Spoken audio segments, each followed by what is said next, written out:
Na mwabana, mambo vipi mtazamaji na mfuatiliaji wa Biomedia, ni kukaribisha kwa moyo mkunjufu kabisa ili uweze kuungana na Official Rose D katika kuangazia yale makubwa kabisa ya kihabari ambayo yameweza kumeka headline kwa mitandao ya kijamii. Nikukumbusha pia kusubscribe, kushare, kugusa alama ya kengele ili uweze kuwa mwanafamilia na mtu kwanza kabisa kupata taarifa mbalimbali. Leo tunaangazia kule kwa msemaji wa Dar es Salaam Young Africans Ally Kamwe ambaye amefunguka na kuambia sitaki kusikia tena kuhusu ndoa. Hii ni mara tu baada ya kuachana na mkewe bidada Yasmini amua kulea watoto wake. Ongozana na mimi mpaka tamati ili tuweze kuangazia taarifa ambako afisa habari wa klabu ya Yanga Sports Club Ally Shabani Kamwe ameweza kuibua hisia tofauti sana mitandaoni. Hii ni mara tu baada ya kufunguka kwake uwazi kabisa kuhusu mtazamo wake juu ya swala zima la ndoa, na kupitia kauli yake ya moja kwa moja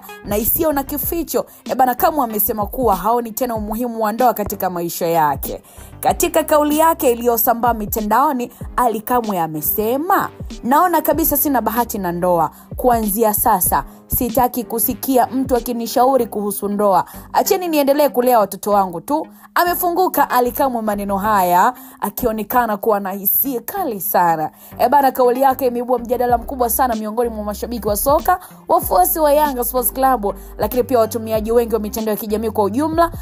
Wengine wakionyesha huruma, wengine wakisapoti msimamo wake kama mtu anayejua anachokitaka maishani. Lakini wengi wamechukulia hatua hiyo kama ishara ya kukata tamaa katika maisha ya mapenzi, huku baadhi wakimtia moyo kuwa bado anaweza kupata mtu sahihi, ni swala la muda. Wengine wamemsifu kwa uamuzi wake wa kuwekeza muda mwingi na nguvu zake katika kulea watoto wake kama ambavyo alizungumza, wakisema kwamba hiyo ni ishara ya uwajibikaji kwa hali ya juu kama mzazi. Utakumbuka mtazamaji wa Biomedia, Ally Kamwe alifunga ndoa siku kadhaa tu zilizoweza kupita.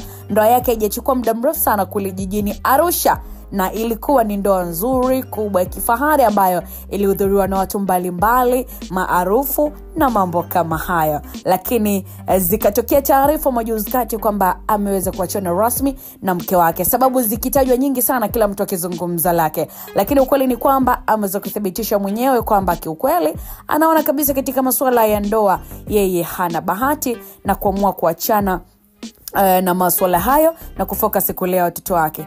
Ni kuacha na swali mtazamaji wa Biomedia, je, unadhani mtu anaweza kuishi maisha ya furaha bila ndoa?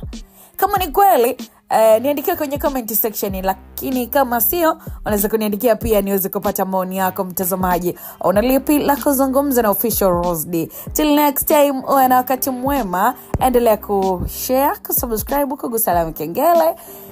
Uwe na wakati mwema.